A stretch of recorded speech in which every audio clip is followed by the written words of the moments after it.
Hi my loves and welcome back to my channel. My name's Charlie if you're new here, and today I'm going to be wrapping up all of the books that I read in 2021. I'm sorry if I sound a bit out of breath, I've just gotten over corona. I had corona at Christmas, not a good time, but on with the show. I've been watching some Miranda, so we're going to begin with my stats for the year. I'm just going to quickly go through that and then we're going to talk about all of the books. Now, on a positive note for me, most of the books that I read this year were 5-star, the percentage being at 38.5%, which is just incredible to think that most of the books that I read this year were just incredible and knocked my little socks off. That is closely followed by my 4.5 star ratings, which was at a 10.4%. We have 1 star at 7.3%, 3 stars at 13.5%, 2 star at 6.3%, 4 stars at 17.7%. So my next top rating was a 4-star, not a 4.5.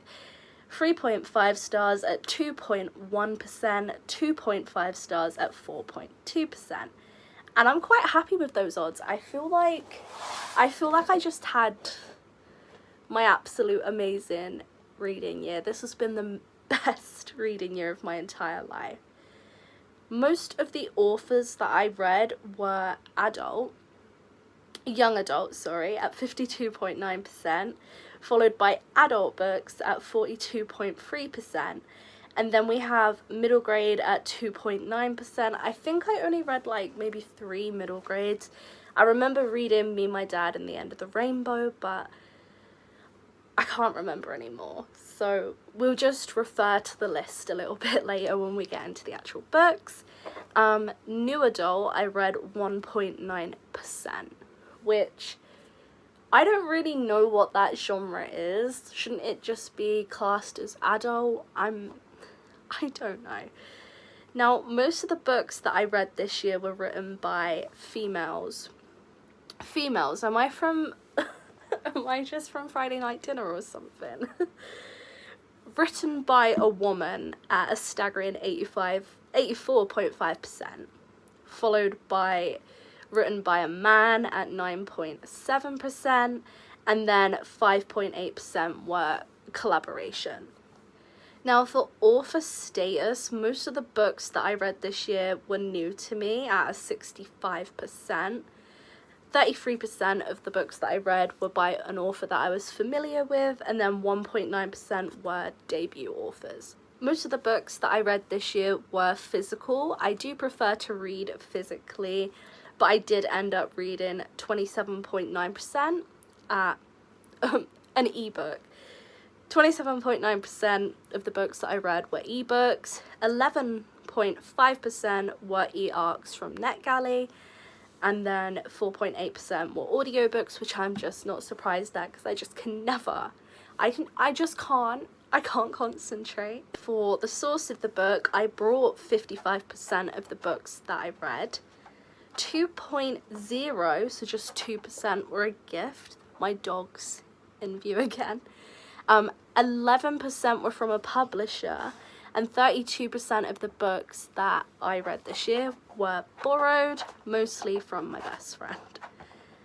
I think that is all my stats that I do have. So we're gonna go into all the books that I read this year. The first book that I read this year was Beach Read by Emily Henry, which I gave 5 stars. This book was absolutely incredible. By the way, I read 102 books overall, so we're about to go through 102 books. So Beach Read by Emily Henry was 5 stars. Well Met by Jen DeLuca was 4.5 stars.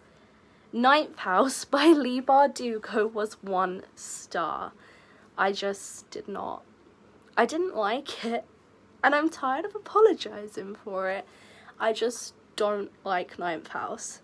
I then read Sorry Not Sorry by Naya Rivera. I have said this so many times on my channel, but I refuse to rate non-fiction books because it just doesn't feel good to me, so I'm not giving that a rating.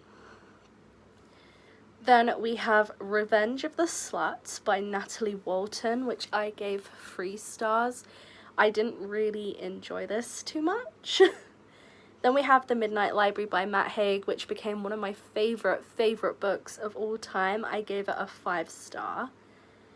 The 24-Hour Cafe by Libby Page, which was recommended to me by Emily from A Little Riot M, and it just broke my heart because this book seemed like the book that I would love, but I ended up giving it 2 stars, and I unhauled it literally the day that I gave it 2 stars. Then we have Shipped by Angie Hockman, which I gave 2 stars as well. This was pitched as The Hating Game meets The Unhoneymooners. I didn't enjoy The Hating Game, love The Unhoneymooners, that's one of my favourite romances. Yeah, I gave this 2 stars, it just wasn't for me. Castle School for Troubled Girls by Alyssa Schmiel. I hope I'm saying that right. I gave that 3 stars, I think. Let me just scroll. Yes, I gave it 2 stars. And then we have By the Way, which is a non-fiction about bisexual people. Again, I didn't. No, I liked it, but I didn't rate it, of course, because I don't do that here. The Diviners by Libba Bray. This became maybe my favourite series of all time, and I gave it a 5 star. Lovely War by Julie Berry, which I recommend to everyone that wants to read a romance with a little bit of spice. I gave that 4 stars, but like when I'm thinking about it now, it's more of a 4.5 because it's just incredible.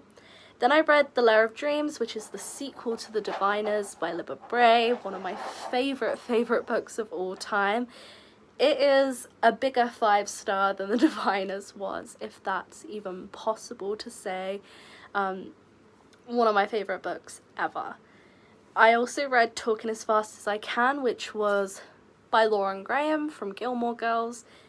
I'm not going to say it again, it was a non-fiction. Before the Devil Breaks You by Libba Bray, which is the 3rd book in the Diviners series. I gave it 5 stars. And then I read Brunette Ambition by Leah Michelle. Yup. Then I read House of Salt and Sorrows, which was, I DNF'd it, it just wasn't for me.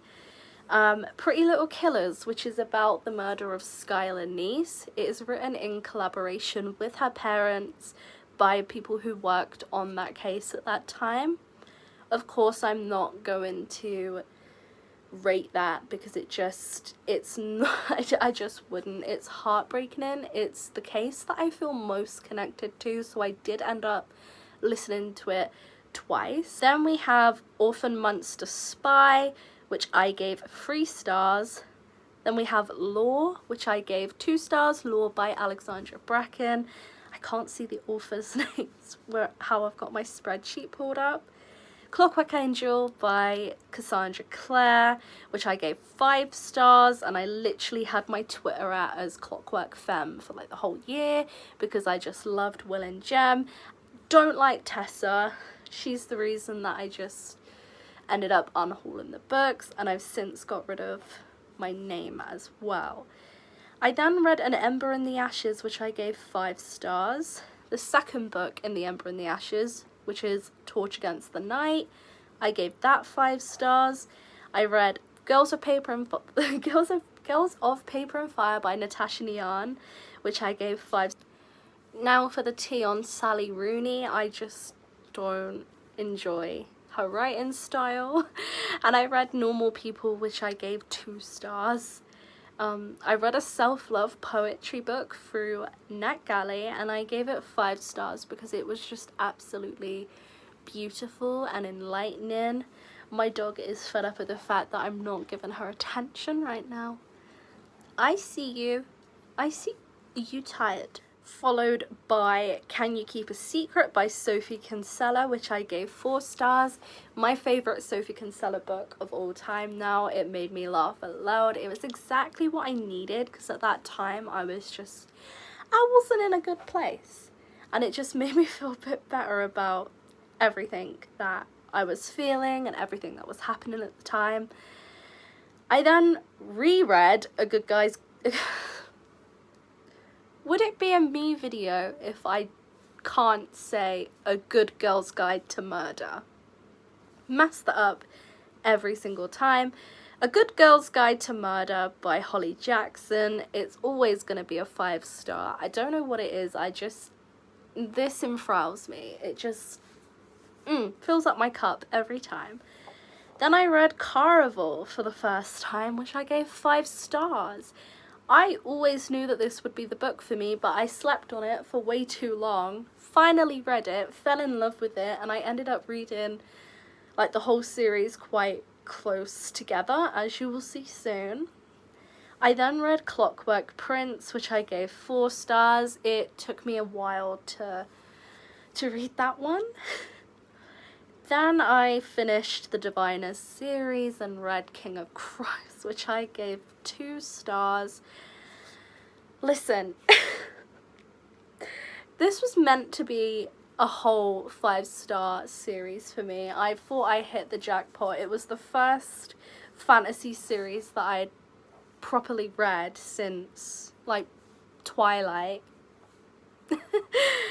And I just wanted it all to be 5 stars, but unfortunately it just ended quite flat for me. I then read Legendary, which is the second book to Caraval, gave it 5 stars. Absolutely amazing. It's my personal favourite one. Then Good Girl, Bad Blood, again my Good Girl's Guide to Murder reread. And I gave it 5 stars. This was in anticipation for As Good as Dead, which we will talk about soon. Then I read maybe my favourite thriller of all time, and I know that's just such a bold, big statement, but it's absolutely incredible. No Exit by Taylor Adams had me giving it a 5-star, and I had a whole ass panic attack. Like, I literally had a panic attack reading it.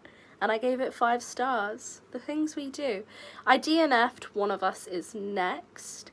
To Kill a Kingdom by, I think it's Alexandra Christo. And I gave that a 3.5 star, but like, I'm thinking about it now and it was way more a 2-star. I just didn't enjoy it. I think I was being a little bit too nice when I was doing this spreadsheet at the time. So then I moved on to The Poppy War by R.F. Kwan, and that was a 4.5 for me. It wasn't quite a 5-star, but like all the feelings. It's a horrible but amazing book. Then I read The Kingdom of the Wicked by Kerry Maniscalco. I say the name Kerry Maniscalco too much, but who would we be if we weren't sat here talking about her? That was a 5-star. And then I also read Stalking Jack the Ripper, which is also by Kerry Maniscalco, and I gave it 4.5. Then I read The Serial Killer's Wife, which I gave a 4.5 as well. It was pretty good. The lady that wrote it, she worked in some kind of like psychology with criminals area of work, and she included that in the book, and it was really, really good. Then I read Finale by Stephanie Garber, the final. Caraval, of course, Finale, and I gave it 5 stars. Then I read The Islanders, which I gave 3 stars. It didn't hit how I wanted it to hit. Then I read The Night Swim by Megan Golden, which I gave 4 stars as well. It was absolutely incredible. I love The Night Swim. And then I read Heartstopper Volume 2. I'm just going to go out and say it. All the Heartstoppers are 5 stars, so I don't have to go through every single volume. They're all 5 stars. I read them multiple times this year. They're kind of like just my comfort characters, my comfort graphic novels. And then I read Before the Coffee Gets Cold, which is translated fiction about a coffee shop that gives you the opportunity to time travel, but there's a twist. You have to come back before the coffee gets cold. That's the best way I can describe it in like short terms. But that was 4 stars for me, and I look forward to reading the other tales from the cafe very soon. Then I read The Yearbook by Holly Bourne, which I gave 5 stars. This took me back to my own school years, which was quite traumatizing and triggering. And then I read Influence by Sarah Shepherd and Lilia Buckingham, which the tea on that is in one of my other videos, but it was a 5 star, but I took it down to a 2.5. I read The Heartstoppers again, which were 5 star. The 7 Husbands of Evelyn Hugo, which I'm pretty sure I read twice this year, and I gave it a 5 star. This was a reread for me, one of my favourite books of all time. I feel like I will just keep rereading this because it's so easy and it's a reading slump cure for me. Then we have Hunting Prince Dracula, which is the sequel to Stalking Jack the Ripper. And I gave this one 3 stars. I didn't really enjoy it at all. And I have since unhauled the series because it's just not for me. Then I read Snot Girl, which I gave 4 stars. The Once and Future Witches by Alex E. Harrow, one of my absolute favourite books of all time now. I gave that 5 stars. We're on a 5-star streak here. The Fallen in Love montage, I gave 5 stars. Heartstopper Volume 4, 5 stars. Malice, I gave 5 stars. This is the one by Heather Walton, I think that's her name, 5 stars. The Unhoneymooners by Christina Lauren, which was a reread for me, and I gave it 5 stars. Cheer Up by Crystal Fraser, which is Cheer Up, Love and Pom-Poms, one of my favourite graphic novels, 4.5 stars. All My Friends Are Dead, which was 3 stars. An Emotion of Great Delight by Jahara Mafi, which I gave 2.5 stars. Me, My Dad and the End of the Rainbow by Benjamin Dean, I gave 4 stars. Nick and Charlie by Alice Oseman, I gave it 4.5 stars. Well Played by Jen DeLuca, I just didn't enjoy as much as Well Met, but I gave it 4 stars. Beyond the Black Door, I gave 4.5 stars. Remember Me by Sophie Kinsella, I gave 4.5 stars. The Thursday Murder Club, I gave 2 stars. As Good as Dead by Holly Jackson, I gave 5 stars. The Appeal by Janice Hallett, I gave that 4 stars, but like on speculation it really is more of a 3 star or like a 2.5. I read a easy version of Jane Eyre, which I gave 1 star. I just didn't vibe with it at all. The Quiet at the End of the World, I gave 5 stars. That was my first ever dystopian book that I've ever read, and it was absolutely incredible. Then we have Ice Planet Barbarians by Ruby Dixon, which I gave 5 stars. I read The Year of the Witchin by Alexis Henderson, and I gave that a 4.5. But now that I'm sat here with it, it's definitely a 5 star. Then I read Big Boned by Jo Watson, and that was a 2 star. I read a graphic novel called What to Do When I'm Gone, which you can find on Scribd. It's about a mother who left like a list of things for her daughter to basically like help her when she dies. That was 3 stars. It was quite heartwarming. Then I read Woman World, which answers the question of what would happen if men went extinct and women were the only thing around and we ruled the world. And it was pretty incredible. I gave it 4 stars. Really funny. Then I read The Blue Road, which is another graphic novel, and I gave it a 2.5. I read Chloe Cates is Missing, which is coming out in 2022, I'm pretty sure. I gave it a 2 star. Yeah. Then I read Just Another Liar, which was a 2 star, just Every Little Lie, which was a 1 star. And then we get to the infamous Courtney Summers, The Project, which I gave 5 stars. I will rave about Courtney Summers forever. She is just an absolute, she's a queen. She's a prodigy. No one's out here doing it like her. I could just read her books over and over again and not get bored. Then I read The Land of Stories by Chris Colfer. As you all know, I just love Chris Colfer. If you don't know who Chris Colfer is, why? No, Chris Colfer played Kerr on Glee. I've just loved Chris forever. And I read the first book in his series. It was called The Wishing Well. And I gave it 4 stars, and I listened to the audiobook, and honestly his voice just puts me to sleep. He is so cute. Then I read The Jack in the Box by Junji Ito, which is one of his short stories, and I gave that a 3 star. And then I read Plain Bad Heroines, which was just 600 pages of sapphic nothing. And I gave it 2 stars, but it's more of a 1 star. I was so bored.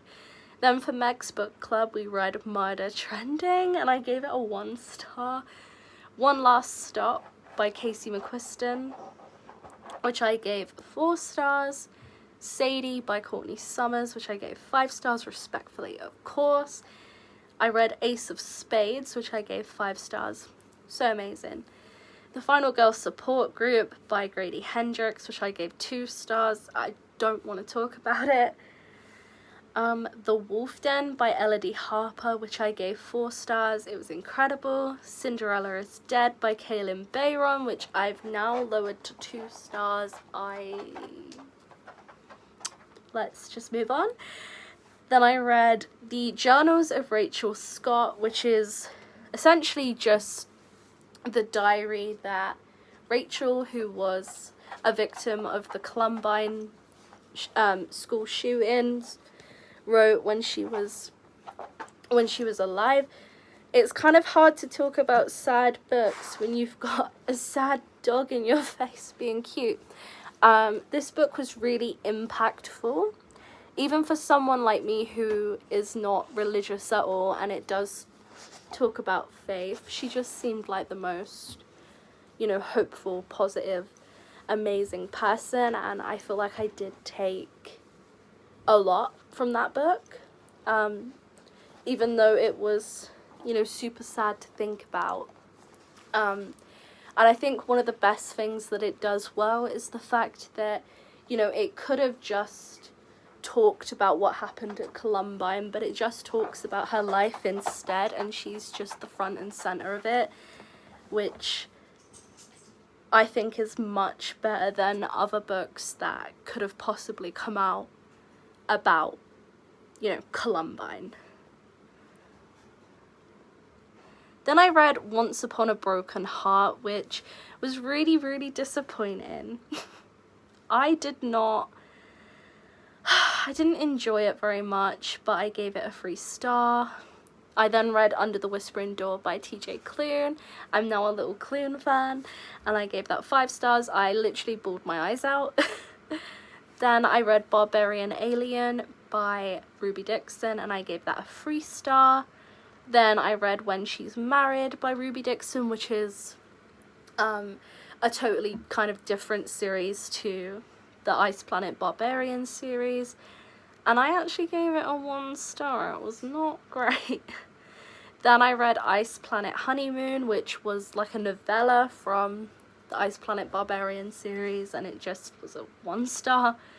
And then I read Scream for Us by Molly Doyle, and this is one for us mask kink girls. Like, if you get hot over Michael Myers or Ghostface, then you'll enjoy this.